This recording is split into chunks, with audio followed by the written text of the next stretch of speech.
Welcome, and this is it. We are live. In case you were asleep earlier or working, this is the live press conferences and welcoming of Jay Crowder and that other dude and Isaiah Thomas to the Cleveland Cavaliers. Am I on here?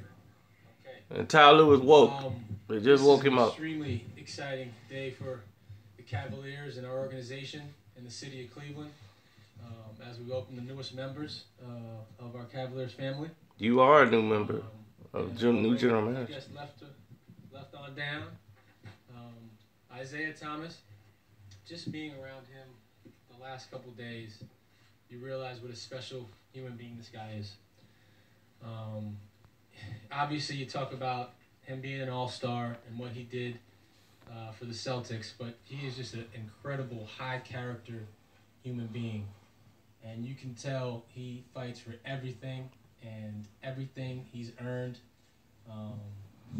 he's fought for. And so I'm excited to add his toughness, his grittiness, his attitude, his work ethic to this team. And just being around him the last 3 days, I can see how him and Jay were the heart and soul of a Celtics team that finished first in the East last year. Those guys were a big part of that. And so we're just excited to welcome them and their families. IT's wife, Kayla's here as well. Here we go. Welcome to Cleveland, guys. So that's Isaiah. We'll talk more about what he does on the floor, but I've just been more impressed with him as a human being more than anything. Jay Crowder, that's a guy that we've liked for quite some time. And I don't know if John Nichols is here. He's our director of analytics. He's probably the most excited of all because he's like an analytics marvel, Jay Crowder. His on-court, off-court, plus-minus is at a high level, and he contributes to winning at an extremely high level.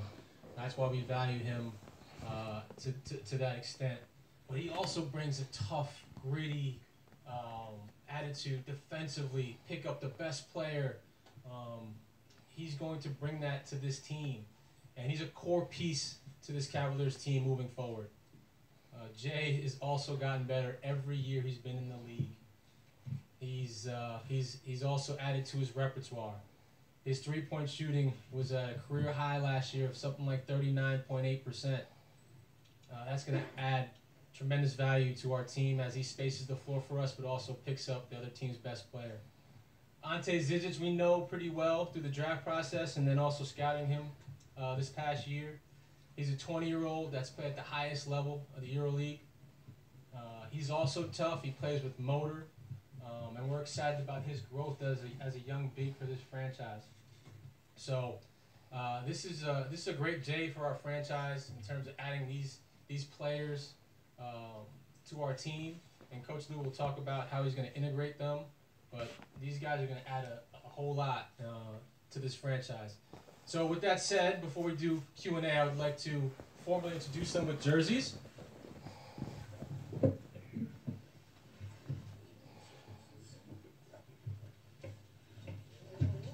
yeah, a little tight up here. That's because he's in Cleveland.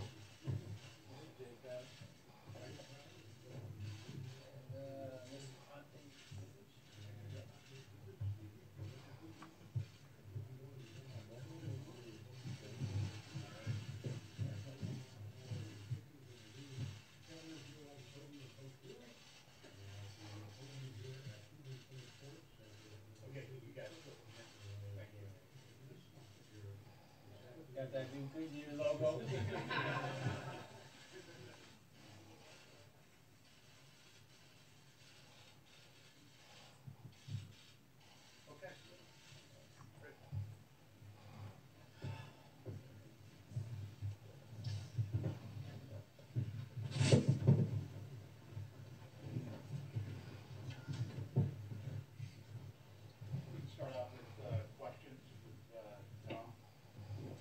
Tom Withers, Associated Press. Welcome to Cleveland, you guys. Isaiah was curious to find out about how the hip is doing.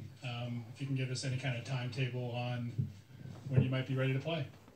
So I'll address that. Obviously, it's been sort of well documented, the hip injury the past week and a half, and to be fair to Isaiah, we're not going to address any specifics of the hip injury. We're also not going to put a timetable on his return. We're not going to rush it at all. We're very fortunate that we have some of the best doctors in the world at the Cleveland Clinic. And we're also very fortunate that we have some of the best performance team in the league that has a well thought out plan and an established plan in place that IT's already started. And again, we're not going to rush this thing. The goal is to bring him back at some point this year and be healthy and compete and get back to IT status. That's our goal and our responsibility to him.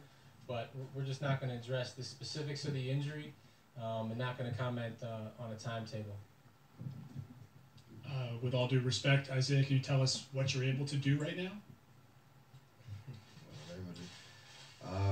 I'm just getting treatment each and every day, working out in the weight room, and that's the most that I'm doing right now. We have like Kobe said, we have a plan set, and we're just gonna attack that plan and get me back to 100% as soon as possible. So. Joe Varden, Cleveland.com. Appreciated your essay yesterday. It was good stuff. When did you know that you had suffered a torn labrum last year? So again, like I don't want this to be the Isaiah Thomas hip press conference, and so I'm just gonna, with all due respect, shut down the hip questions. If we want to talk about Isaiah, let's talk about Isaiah the All-Star. Let's talk about Isaiah, the guy that averaged 29 points a game last year. Let's talk about him as a leader and what he's going to bring to this franchise in terms of his performance on the floor when we get him back. So again, guys, we appreciate the questions, but this is not going to turn into the Isaiah Thomas hip press conference. We want to talk about what he's going to add and contribute to this team and what these guys are going to bring to the table, and how we're going to continue to try to compete for a championship with these guys' help. I told y'all before, look at him. He mad right now. He about to cry. We'd love to talk He's about upset. Isaiah as a 29-point per game scorer and an all-star, but when could we be talking about that? And what's the team's plan in the interim, considering, you traded away your starting point guard?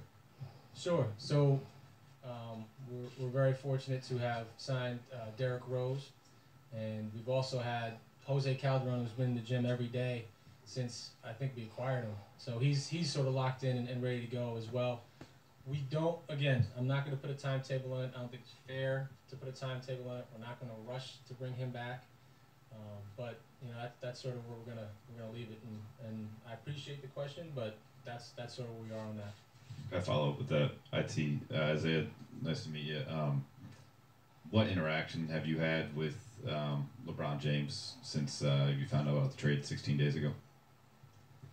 He's texted me a few times. He's reached out. I know he's reached out to Jay as well, and he's just excited about what we can bring to the table and how we can help. And I mean, to speak for myself, I'm excited to play with the best player in the world. I've been in situations before where things have been a little tough and we haven't had the best players, but we just kept fighting and worked with what we had. But I mean, being put in this situation on the court is everything. I mean, is to play with, the best player in the world, to play with a guy like Kevin Love and J.R. Smith and Derrick Rose, and to be coached by a guy like Tyronn Lue, who's played in this league for a long time. It's like I said it in my Players Tribune piece yesterday. It's like a match made in heaven. Like it's a scary thing if everything is able to click with the guys we have coming in and the guys we have on this team. So, like I said, I'm excited and I can't wait to get going. Sharp Blakely, Comcast Sports Net, New England. Here you left. Actually, a question for Isaiah, and then another one for you, Jay. You know it. Isaiah, in the Players Tribune that you just mentioned, you talked about being hurt by how this went down. You've been traded before. how is this different for you? And my question for you, Jay. Well, first of all, just condolences to you and your family, first and foremost. But for you, take us through what that day was like, where I know your emotions were all over the map. And but Isaiah, if you can answer first question and Jay second, because I don't know if I'm gonna get this mic again. That's why I'm doing it two for one. Well, mine was it was surprising. It definitely caught me off guard, but it also woke me up. It made me realize that this is a business, and anybody other than probably LeBron James and Kevin Durant and those type of guys can be traded.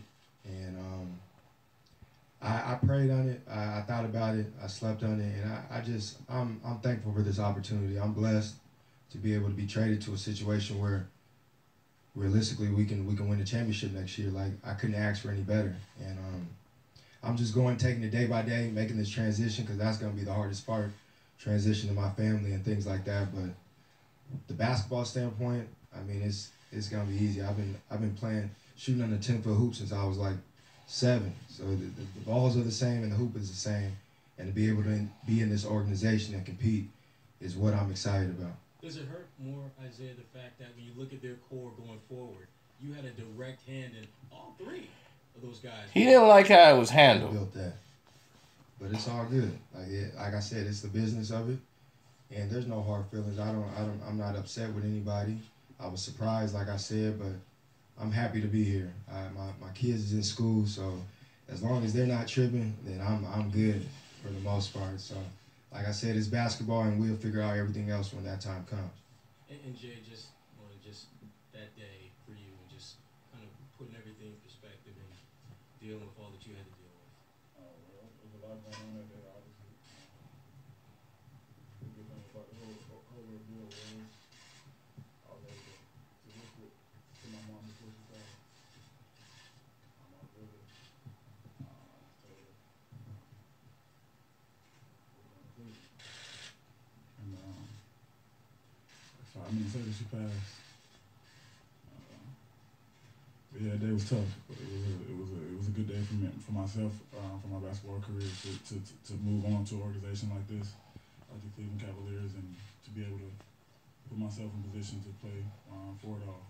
I couldn't ask for nothing else. I was thankful to Boston for everything they've done for me, and for trading to a team like this.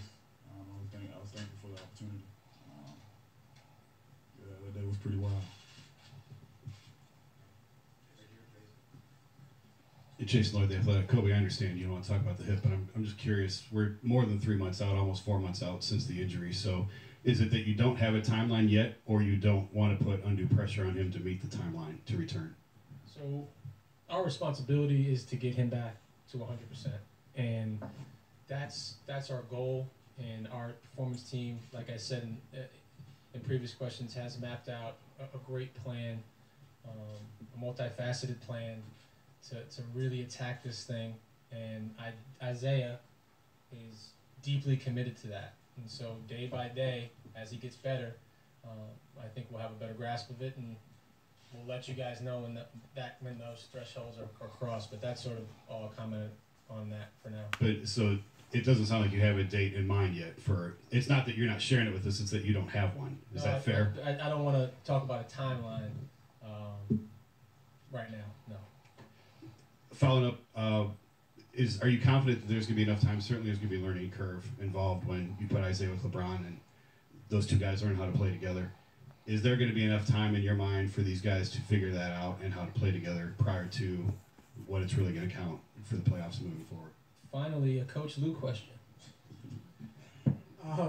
Yeah, for sure. You know, Jason, just adding a guy like Isaiah, Jay, Big Z, you know, adding D Rose, adding Jeff Green, adding Calderon. I think we've done a great job. I'm convinced the Cleveland media is just stupid. Different, but when you add an all-star, a guy who was fitting up for MVP, you know, fifth in MVP votes, and you add LeBron James, who can play with anybody in the world, it's not going to take long for those guys to click. And it's going to be my job to make sure I put these guys together, get them on the same page. But you know, talking to Isaiah yesterday, I want him to be Isaiah. You know, don't come in to defer and looking to try to fit in.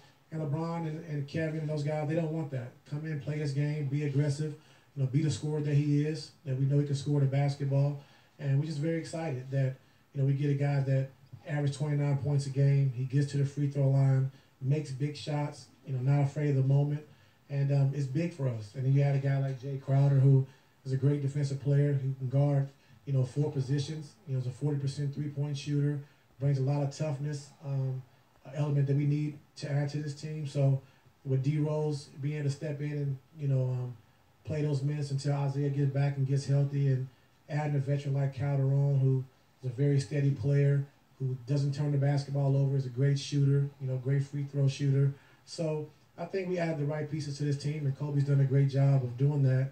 And our main goal and main focus is, being healthy when the playoffs start. We talk about that every season, just, taking our time, not rushing situations, taking time off when we need to take time off, and getting guys healthy and getting guys 100%, because we know once we hit the playoffs and we're healthy, we're going to be a tough team to beat.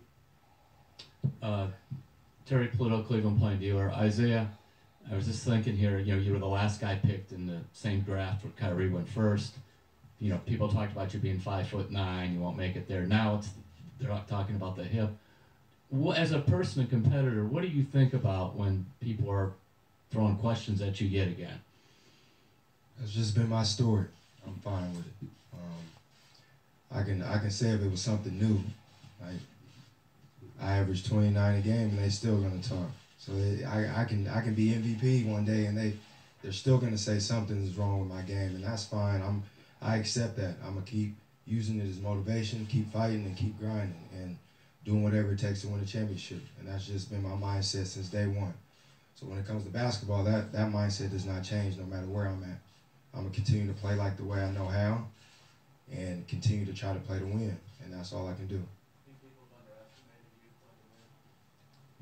Just a little bit. I mean, that's just been my story, so I've been fine with it. It's been what I've had to fight through my whole career, and I'm gonna continue to fight till my career's over, and that's just what it is. Chris Fedor, Cleveland.com. Kobe, with the Kyrie stuff going down, did you feel pressure to get something done before training camp? Did you set an internal deadline for yourself? Good question. I think we were in information collecting mode when the stuff first broke, and we had numerous teams call about it.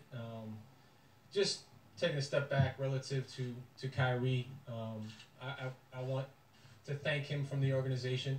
He made tremendous contributions to this franchise and this city. This is for 6 years, and he became a champion here, and he helped us win a championship in spectacular fashion. And so I think we owe him a thank you, and we owe him a debt of gratitude, and we'll always be thankful for his exciting years with the Cavaliers. And I wanted to make sure that Kyrie heard that from us. Relative to the trade, we're just excited about today and moving forward, about the players that are on this stand and how they're going to help us. And then what Coach Lou talked about, the acquisitions we made in the offseason, how they're going to help us. The goal remains the same, winning a championship. And we think the guys are going to help us a great deal with that. Isaiah, you mentioned in your Players Tribune piece that you don't believe Boston is better after their trade. What do you think makes the Cavs better now than they were before the trade? I mean, bringing in a guy like myself and Jay Crowder and Big Z, I don't think they've had that in the past, even though they've been championship caliber teams and they've been arguably the best team the last however many years. I think we add something that they didn't have, and that's toughness, grit, and just people who've been counting out their whole careers. Me and Jake come from kind of the same, cut from the same cloth, where we've been counted out, and we're just gonna keep fighting no matter what people say. And I think that's why me and him clicked so well in Boston, and we were to raise that competitiveness when they were in rebuild mode to we're not rebuilding, we're playing to win right now. And to be able to be put in a situation where from the first guy to the last guy in this whole organization, they expect championships, we couldn't ask for anything better. This question is for Ante. I hope I'm pronouncing that right. Correct. What is it about big men from the Adriatic League that have made such good pros lately? And then, for people who haven't seen your game, how would you describe it to us? You know, it's big difference between Euro style of basketball and NBA style of basketball. So let's say I need just a little bit time for accumulate on this type of the game. But my style of game, toughness, I'm a big guy who run well and good in defense, good rebounder. So set good screen for my teammates to help them to make easy shots and layups. So that's my style of game. And then I have just a quick question for all three guys. Was there a building rivalry between the Cavs and Boston before, and what do you think this does for it now?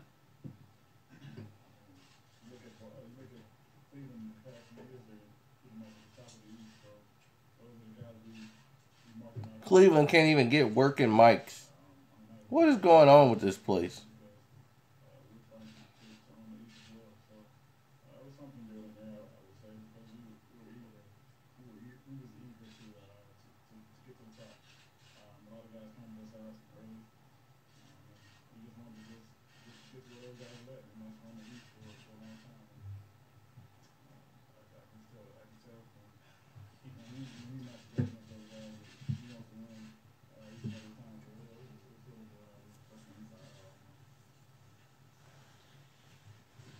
Isaiah Adam Himmelsbach with the Boston Globe. Even though you're only in Boston 2.5 years, there's a sense you kind of established a legacy there, the way the fans embrace you. When you have a time to look back, whenever that is, what do you think your legacy might be, or what do you want it to be?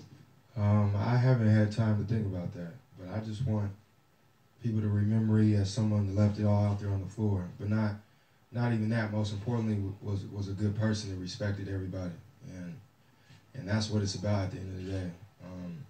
I can be a really good basketball player, but how was I as a person? I think that speaks volumes from when everybody heard about the trade, from getting text messages and I'm sure Jay did as well, from everybody in that organization that wasn't on that court but was with us day in and day out. That means more to me than anything. And also just having that relationship with the fan base. Like, I want to build that here in Cleveland.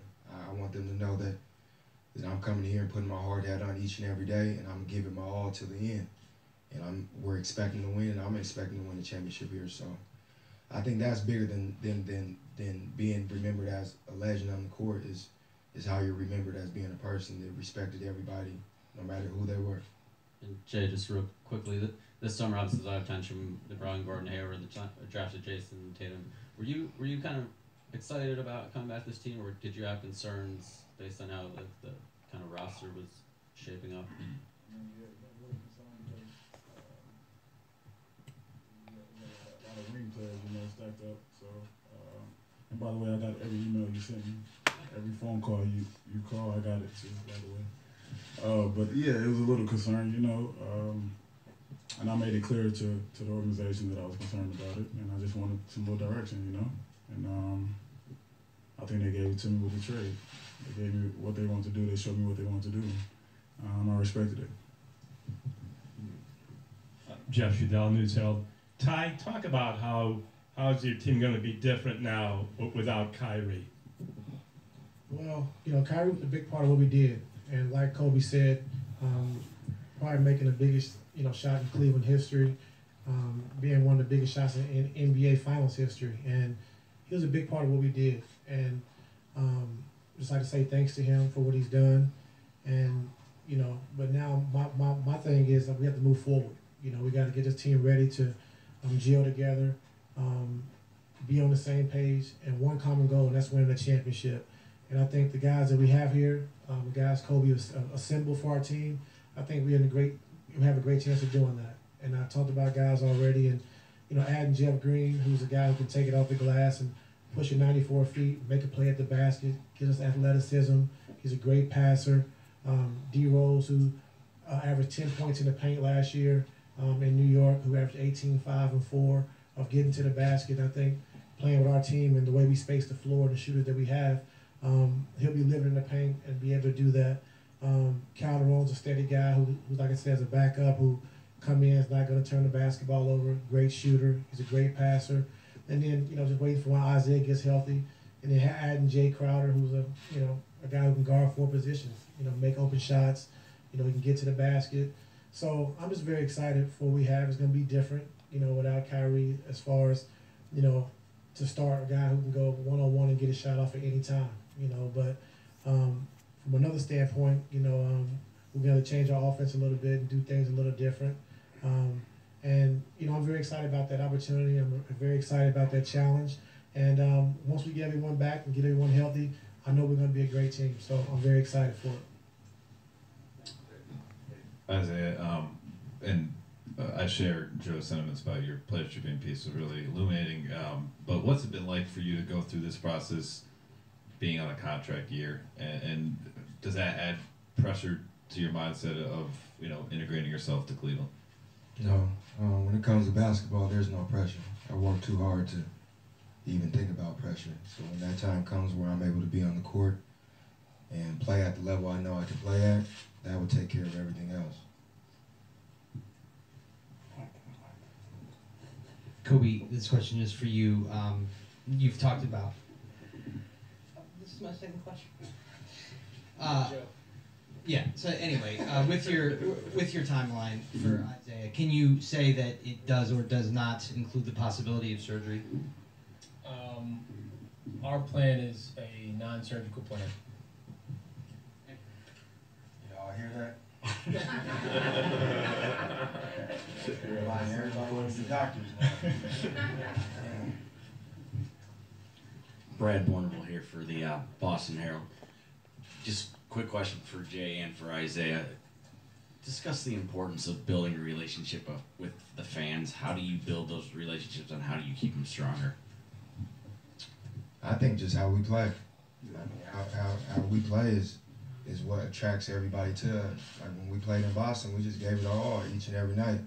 And that's what they wanted. And they fell in love with us. And I think by coming here, that it doesn't change.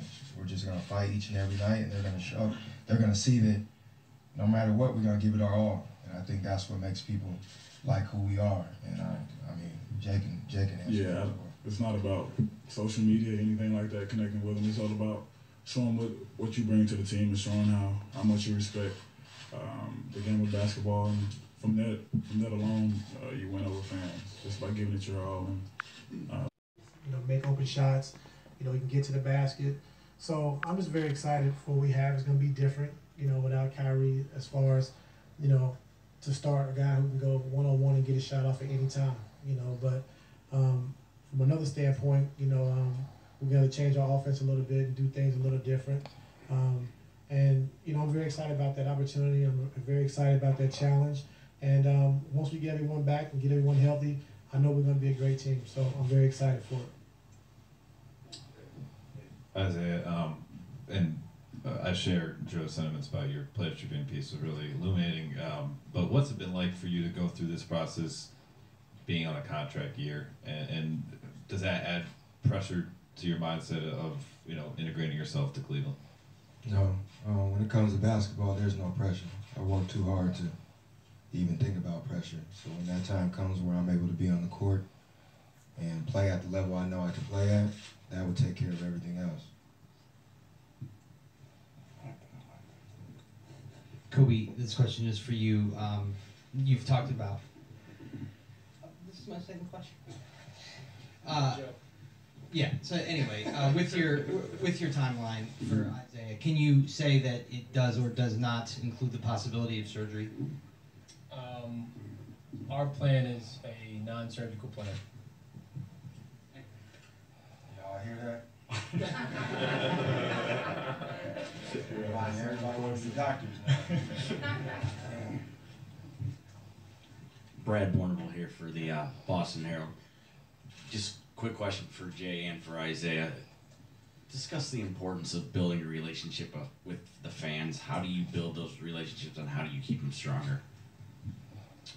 I think just how we play.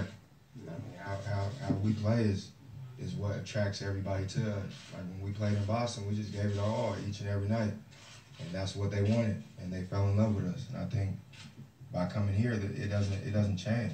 We're just gonna fight each and every night, and they're gonna see that no matter what, we're gonna give it our all. And I think that's what makes people like who we are. And I mean, Jake can answer. Yeah, it's not about social media, anything like that, connecting with them. It's all about showing what you bring to the team and showing how much you respect the game of basketball. And from that alone, you win over fans just by giving it your all and playing the right way and playing and competing at a high level. This question is for Isaiah. In your Players Tribune, you mentioned that your dream at one point was not just to be a great athlete, but to be a great Boston athlete. In the last few days, have you had time to reassess what your overall dream is now? And I want to be the greatest player to ever play, and that's just who I am. So it was about that in Boston. Now it's about that in Cleveland. Sherrod Blakely, Comcast Sports Center again. This question is for you, Coach Lou. You mentioned a little bit earlier about how it'll be different without having Kyrie around. I wanted you to can you just list some of the differences between him and Isaiah? Just what does Isaiah bring that's maybe a little different than what you have had in the past from Kyrie? No, what I was saying, because Isaiah's not going to be starting the season, so I mean, it's not really a difference. I mean, they both can score the basketball. Both love the big moment, the big stage. Both are great free throw shooters. Both can score at a high clip, at any given second. So there's not really a big difference, as far as, scoring the basketball. They both can do that with the best of them. So just, like I said, getting Isaiah back healthy, add him to our team. And, we look forward, for him doing some of the same things that Kyrie did for us. Offense is going to change a little bit, but, for the most part, we're going to do the same things. And like I said, I want Isaiah to be aggressive, be who he is. I'm not going to hold him back. And he doesn't have to come in and look to fit in. Just come in, play your game, be who you are. And that's what our team is all about. And that's what they welcome. They want guys to come in and be themselves. Kyle Korver and all the new additions that we had over the years, they all come and they fit in well. And just being who you are, and we'll be able to adjust.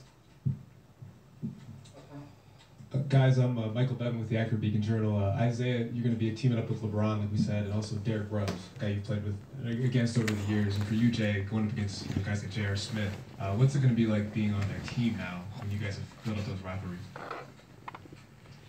I mean, it's going to be great.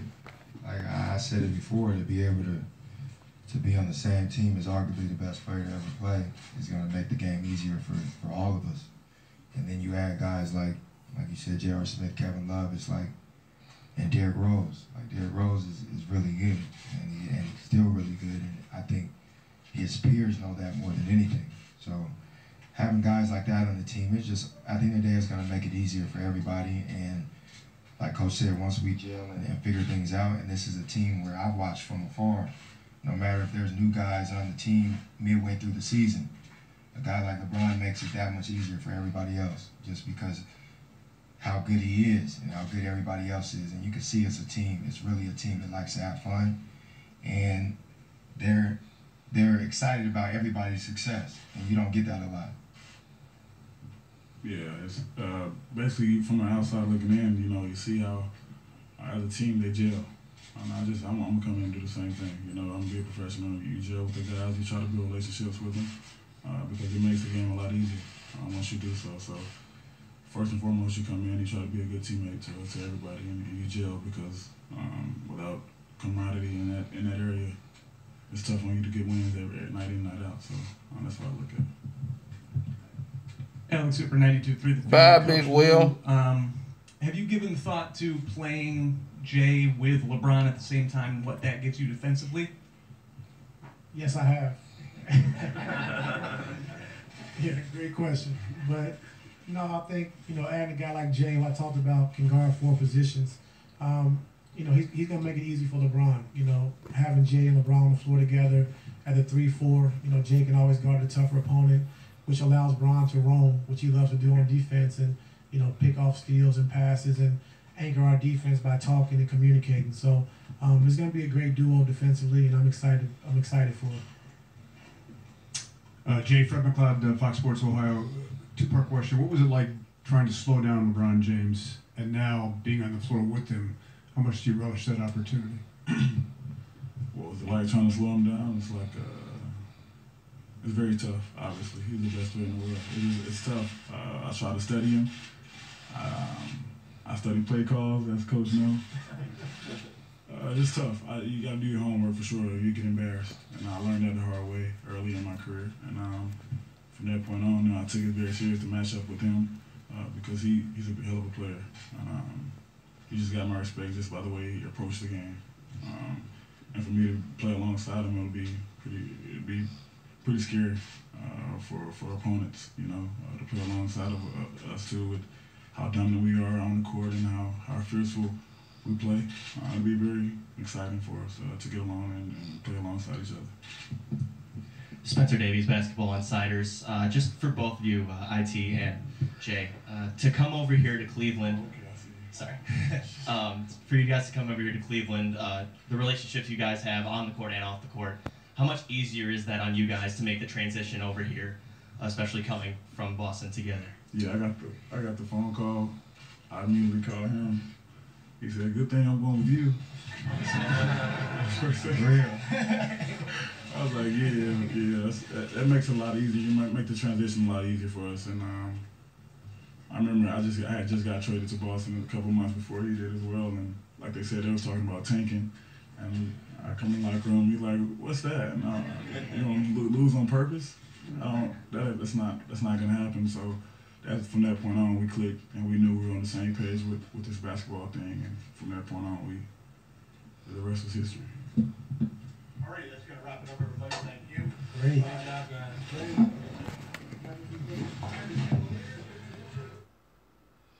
Tanking games. You see why they shut that down?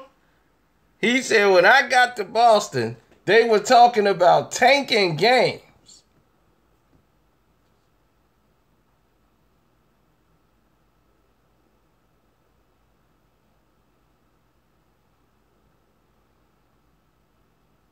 He let the cat out the bag.